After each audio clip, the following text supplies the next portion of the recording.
उस साल सर्दियों में मैंने अपने घर की 28 साल से पाली हुई बूढ़ी बकरी को मार डाला। मेरी बसंती गुस्से से पैर पटकने लगी। बूढ़े, यह बूढ़ी बकरी तो सिद्ध हो चुकी है, इसमें इंसानों जैसी समझ आ गई है, तुम इसे कैसे मार सकते हो? बसंती, आज रात मेहमान आने वाले हैं, हम उन लोगों को भूखा नहीं रख सकते। मुझे लगता है तुम पागल हो गए हो। हमारा घर पहाड़ की आधी ढलान पर है और ऊपर से भारी बर्फबारी के कारण पहाड़ बंद पड़ा है, तो ऐसे में कोई यहाँ कैसे आएगा? दादी की बातों पर दादा ने कोई ध्यान नहीं दिया। उन्होंने गंभीर चेहरा बनाकर बड़ा सा छुरा उठाया और बूढ़ी बकरी की खाल उतारने लगे। दादी गुस्से में छुरा छीनने के लिए दौड़ी, लेकिन उनकी ताकत कम थी, वे दादा से छुरा नहीं छीन सकी। दादा ने दादी को एक तरफ धक्का दिया और ठंडे स्वर में कहा, जाओ जल्दी से पानी गर्म करो, अंधेरा होने से पहले बकरी का मांस पक जाना चाहिए। बूढ़े, यह बूढ़ी बकरी अशुभ है, इसे नहीं खाना चाहिए, मेरी बात मान लो, इसे इंसान की तरह दफना दो, इसका नाम रखो, इसके लिए कब्र का पत्थर बनवाओ और इससे माफी मांगो, तभी यह मामला खत्म होगा। औरतों का दिमाग घुटनों में ही रहेगा, देख नहीं रही कि अंधेरा होने वाला है, अगर आज रात जिंदा रहना है तो मेरी बात माननी ही पड़ेगी। दादा ने इतना कहकर पूरी खाल उतार दी। उन्होंने बकरी की खाल कपड़े सुखाने वाले स्टैंड पर टांग दी। पूरे आंगन में बकरी की एक तेज और अजीब बदबू फैल गई। दादी वहीं खड़ी होकर गहरी सांस भरने लगी। उन्हें पता था कि दादा का स्वभाव बहुत जिद्दी है और उन्हें कोई नहीं रोक सकता। दादी मुझे साथ लेकर गोदाम में गई और पानी गर्म करने लगी। उन्होंने मेरा कंधा पकड़कर कहा, गुड्डू दादी की बात ध्यान से सुन, आज रात हम बकरी का मांस नहीं खाएंगे, एक निवाला भी नहीं। अगर तू मेरी बात मानेगा तो मैं तुझे शहर ले जाकर भुना हुआ चिकन और मिठाई खरीद कर दूंगी। मैंने सिर हिलाया और खुशी खुशी मान गया। मुझे मानते देख दादी ने राहत की सांस ली। एक कौर भी नहीं खाना और उसका शोरबा भी बिल्कुल नहीं पीना, एक बूंद भी नहीं। मैंने कहा, दादी आप चिंता मत करो, मैं बकरी का मांस नहीं खाऊंगा और न ही उसका शोरबा पीऊंगा। मुझे उस बूढ़ी बकरी से डर लगता है। जब दादा उसे मार रहे थे तब वह जिस तरह दादा को देख रही थी, ऐसा लग रहा था जैसे वह उनके बारे में कुछ सोच रही। वह बिल्कुल बकरी जैसी नहीं लग रही थी, वो एक इंसान जैसी लग रही थी। मेरी बात खत्म होते ही दादी का चेहरा बदल गया। उन्होंने मुझे कसकर गले लगा लिया और मेरे कान में धीरे से कहा, गुड्डू तुझे भी यह बात महसूस हुई थी? मैंने सिर हिलाया। हाँ दादी, मुझे महसूस हुई थी। मेरे इतना कहते ही दादा आधा टब बकरी का मांस लेकर अंदर आ गए। उनके चेहरे और कपड़ों पर बकरी का खून लगा हुआ था। अरे बूढ़ी, पानी गर्म हो गया क्या? दादी बोली। हाँ हो गया। दादी ने बर्तन का ढक्कन खोला, अंदर से भाप के बड़े बड़े बुलबुले उठ रहे थे। दादा ने आधा टब मांस उठाकर उबलते पानी में डाल दिया। फिर उन्होंने दादी को खास तौर पर हिदायत दी कि कोई मसाला मत डालना। दादी चौंक गई। नमक भी नहीं डालना है? हाँ, कुछ भी नहीं डालना। बिना नमक के कोई इसे कैसे खाएगा? दादा ने भौहें सिकोड़ ली, लेकिन कुछ नहीं बोले। वे मुड़कर फिर आंगन में चले गए। धीरे धीरे अंधेरा छा गया। आंगन में फिर से बर्फ गिरने लगी। दादी ने पक चुका बकरी का मांस एक बड़े टब में निकाल लिया। मांस से बहुत अच्छी खुशबू। मैंने अनजाने में अपनी लार निगल ली। दादी ने मुझे ऐसा करते देख गुस्से से कहा, गुड्डू एक निवाला भी नहीं खाना? मैंने तुरंत सिर हिलाकर हाँ कर दी। दादी को डर था कि कहीं मैं चोरी से बकरी का मांस न खा लूं, इसलिए वह मुझे लेकर बाहर आंगन में आ गई। मैं भी आंगन में खड़ा था। दादी ने पूछा, बूढ़े बकरी का मांस तो पक गया, लेकिन अभी तक कोई आया क्यों नहीं? दादा बोले, वे आ चुके हैं। दादा की बात खत्म होते ही मुझे आंगन के दरवाजे की तरफ से कदमों की आवाज सुनाई दी। चांद की हल्की रोशनी में मैंने देखा कि एक औरत आंगन के अंदर आ रही है। उसका चेहरा बिल्कुल सफेद पड़ा हुआ था, आंखों में लाल लाल नसें भरी हुई थी। उसे देखकर रूह कांप जाती थी। अगर उसकी परछाई न दिखती तो मैं उसे भूत समझ बैठता। दादी भी उसकी शक्ल देखकर घबरा गई। फिर उन्होंने जबरदस्ती मुस्कुराते हुए नरमी से पूछा, बेटी इतनी रात गए, तुम हमारे घर कैसे आ गई? औरत बोली, चाची भारी बर्फबारी के कारण पहाड़ बंद हो गया है, मैं अपने पति से बिछड़ गई। आधी पहाड़ी पर मुझे दूर कहीं रोशनी दिखाई दी, मैं उसी रोशनी का पीछा करते हुए यहाँ तक आ गई। मुझे 2 दिन से कुछ खाने को नहीं मिला, मुझे बहुत भूख लगी है। उसे सुनकर मैं डर गया और भागकर दादी के पीछे छिप गया। मैंने दादी के कपड़े कसकर पकड़ लिया। औरत ने चेहरे पर एक अजीब सी मुस्कान लाई, फिर छोटे छोटे कदमों से कुछ आगे बढ़ी और मुस्कुराकर बोली, चाची मुझे बहुत भूख लगी है, मैं पका हुआ बकरी का मांस खाना चाहती हूँ, क्या आपके घर में है? उसकी आवाज में एक अजीब सा दबाव था, मानो वह विनती नहीं बल्कि धमकी दे रही हो। दादी उसकी बात सुनकर सहम गई और कुछ देर तक कुछ बोल ही नहीं पाई। जब औरत दादी के बिल्कुल पास पहुंचने वाली थी, तभी दादा तेजी से आगे बढ़े और दादी के सामने खड़े होकर बोले, मांस तो कड़ाही में रखा है, मैं अभी लाकर देता हूँ। थोड़ी देर बाद दादा आधा टब बकरी का मांस उठाकर ले आए। मांस से अभी भी भाप निकल रही थी। औरत ने मांस को देखा तो पहले कुछ पल के लिए चुप रह गई, फिर हंसते हुए बोली, चाचा यह आधा टब मांस मेरे लिए काफी नहीं है, मैं पूरे 2 दिन से भूखी हूँ। दादा ने उसे नीच नजर से देखा और बोले, बस यही आधा टब है। इतना कहकर उन्होंने टब जमीन पर रख दिया। औरत अचानक जमीन पर झुक गई और दोनों हाथों से मांस उठाकर मुंह में ठूंसने लगी। वह हड्डियां तक चबा रही थी, जो बड़ी हड्डियां टूट नहीं रही थी, उन्हें वह सीधे निकल जा रही थी। दादी ने भौहें सिकोड़ ली। उन्होंने दादा को एक तरफ खींचकर धीरे से कहा, बूढ़े मुझे यह लड़की इंसान नहीं लगती, ये तो किसी भूखे प्रेत जैसी लग रही है। दादी की बात खत्म होते ही औरत अचानक रुक गई। उसने झटके से सिर उठाया और सीधा दादी की तरफ देखने लगी। उसकी आंखों में एक अजीब सी हवस झलक रही थी। फिर उसने दादी की तरफ देखकर होंठ फैलाकर मुस्कुरा दिया। दादी घबरा गई और तुरंत नजरें फेर ली। उन्होंने दादा की तरफ देखा। दादा बोले, बुढ़िया पश्चिम वाले कमरे को साफ कर दो, आज रात मेहमान वहीं रुकेंगे। दादी ने हैरानी से पूछा, बूढ़े ये मेहमान कौन है? दादा ने झुंझलाकर औरत की तरफ इशारा किया और बोले, बुढ़िया ज्यादा सवाल मत पूछो, जाकर कमरा तैयार करो। दादी ने भौहें चढ़ाकर गुस्से से पूछा, क्या तुम लोग पहले से एक दूसरे को जानते हो? दादी की बात सुनकर दादा और ज्यादा नाराज हो गए। उन्होंने दादी को हल्का सा धक्का देते हुए कहा, जाकर कमरा तैयार करो जल्दी। दादा की बात खत्म होते ही औरत जोर से हंस पड़ी। उसकी हंसी किसी भूत की हंसी जैसी थी, बहुत खोखली और हवसी। वह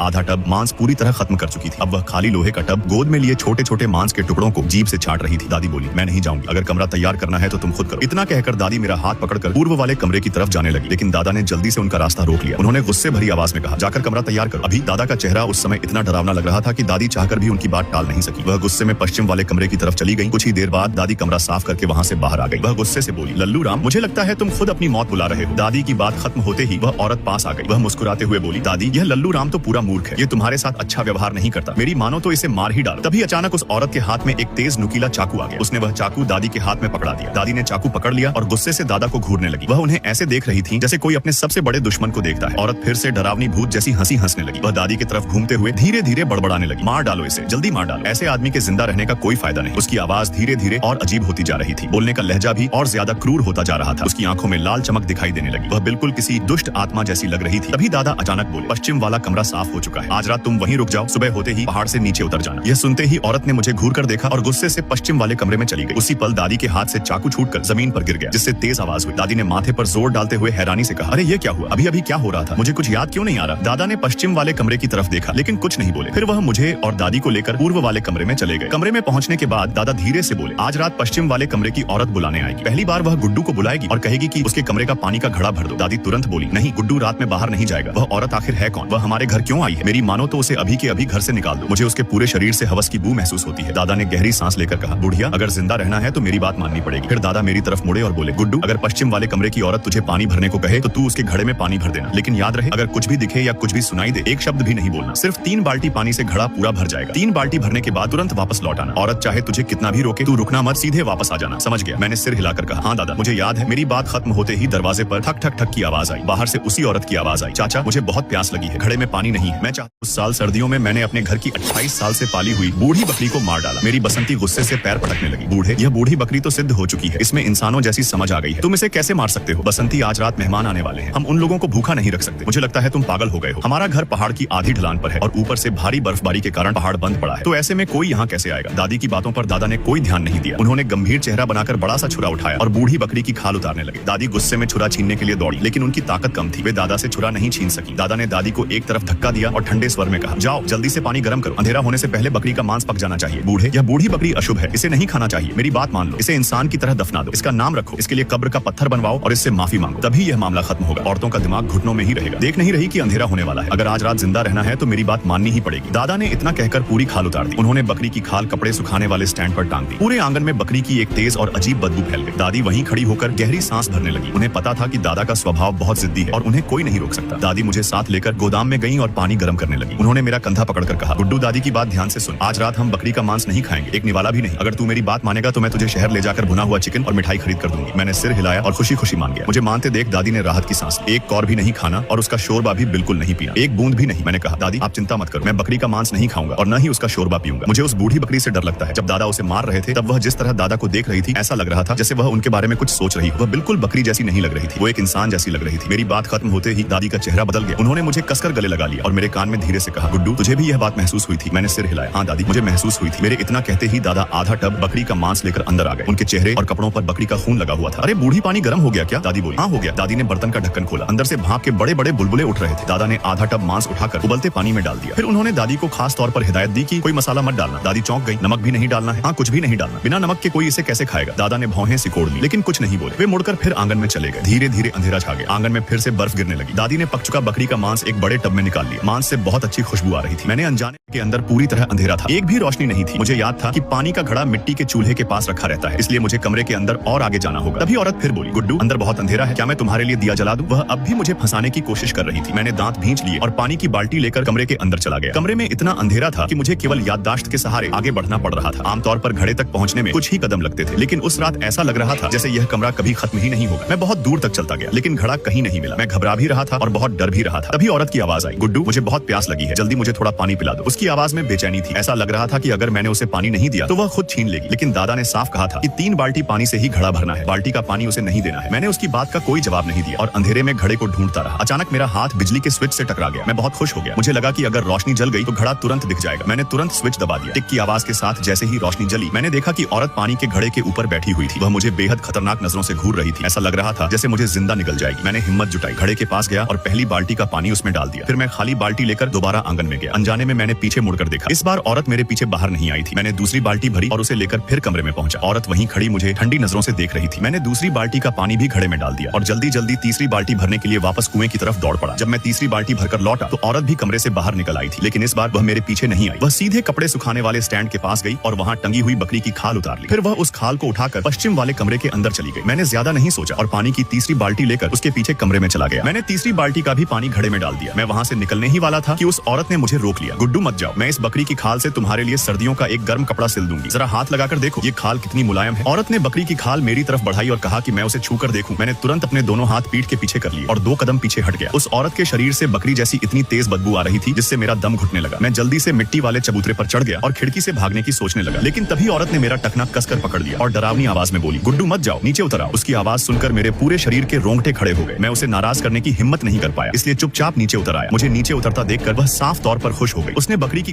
खाल मेरे कंधों पर डाल दी और मुस्कुराई, लेकिन उसकी मुस्कान बहुत डरावनी लग रही थी। अचानक उसने मुझे अपनी बाहों में भर लिया और मेरी पीठ थपथपाने लगी। फिर बोली, गुड्डू मैं तुम्हारी सगी माँ हूँ, बस एक बार मुझे माँ कहकर पुकार दो, फिर मैं तुम्हें अपने साथ ले जाऊंगी। यह कहते कहते उसकी आंखों से आंसू बहने लगे। वह बहुत बेचारी और दुखी दिखाई दे रही थी। मैंने जन्म लेने के बाद कभी अपनी माँ को नहीं देखा था। मैं बचपन से पहाड़ों में ही पला बढ़ा था, लेकिन न जाने क्यों मुझे ऐसा लग रहा था जैसे मैंने इस औरत को सपनों में पहले भी देखा है। यहाँ तक कि आज जो कुछ हो रहा है वह भी जैसे मैंने पहले कहीं देखा है। मैंने अपना सिर पकड़कर मलना शुरू किया। मेरा दिमाग पूरी तरह उलझ चुका था। जब मैंने कुछ नहीं कहा तो औरत ने मुझे और कसकर अपने सीने से लगा लिया और बोली, गुड्डू होश में आओ, तुम्हें ढूंढने के लिए तुम्हारी माँ ने बहुत मेहनत की है, बस एक बार मुझे जवाब दे दो, एक शब्द बोल दो, फिर मैं तुम्हें अपने साथ ले जाऊंगी, जल्दी बोलो। मैं उस रोती हुई औरत को देखता रहा। न जाने क्यों मेरा दिल उसके लिए दुख से भर गया। मैंने अनजाने में अपना हाथ बढ़ाया और उसके आंसू पोंछने लगा। उसका चेहरा बहुत ठंडा था, ठीक वैसे जैसे सर्दियों में कुएं का बर्फ जैसा ठंडा पानी होता है। गुड्डू बस एक बार माँ कह दो, मैं तुम्हें कस्बे में ले जाऊं। तुम्हारे दादा दादी तुमसे झूठ बोलते हैं, तुम्हें चुरा कर यहाँ लाया गया था। क्या यह औरत सचमुच मेरी माँ है? मैंने जन्म से लेकर आज तक कभी किसी को माँ नहीं कहा था। माँ शब्द हमेशा मेरे दिल के सबसे गहरे कोने में छिपा रहा था। मैं हमेशा किसी को माँ कहना चाहता था, लेकिन मुझे कभी पता ही नहीं चला कि किसे कहूँ। मेरे होंठ कांपने लगे। मैं माँ कहने ही वाला था कि तभी अचानक एक मुर्गे की जोरदार आवाज सुनाई दी। ऐसा लगा जैसे मैं किसी गहरे सपने से एकदम जाग गया हूँ। मेरा पूरा शरीर झटके से हिल गया। मैंने सामने देखा तो वह औरत मेरे सामने झुकी हुई थी। उसका मुंह पूरी तरह खुला हुआ था। उसके नुकीले दांत दिखाई दे रहे थे और वह खूंखार नजरों से मुझे घूर रही थी। वह मेरी माँ नहीं थी, वह तो मुझे खा जाने वाली कोई भयानक चुड़ैल थी। मैं डर के मारे उछल पड़ा। मैंने पूरी ताकत से उसे धक्का दिया और पूर्व वाले कमरे की तरफ भागा। वह औरत तुरंत मेरे पीछे दौड़ पड़ी। मेरे पीछे उसकी भयानक भूत जैसी चीखें गूंजने लगी। मैं जान बचाने के लिए पूरी ताकत से भागता चला गया। जैसे ही मैं पूर्व वाले कमरे के दरवाजे तक पहुंचा, मैंने झटके से दरवाजा बंद कर दिया। मेरा दिल जोर जोर से धड़क रहा था। पूरा शरीर डर से कांप रहा था। अगर उस मुर्गे की बांग नहीं सुनाई देती तो मैं कब का उस औरत के बहकावे में आ चुका होता। मेरे प्यारे भाई लोग, आप सब अपना अपना नाम कमेंट करो। मैं हर वीडियो में आप सबका नाम यूज करता हूँ और पूरी कहानी लिखता हूँ। तो अगली वीडियो के लिए सब लोग अपना प्यारा सा नाम कमेंट करो। और पूरी वीडियो यहाँ तक देखने के लिए दिल से शुक्रिया।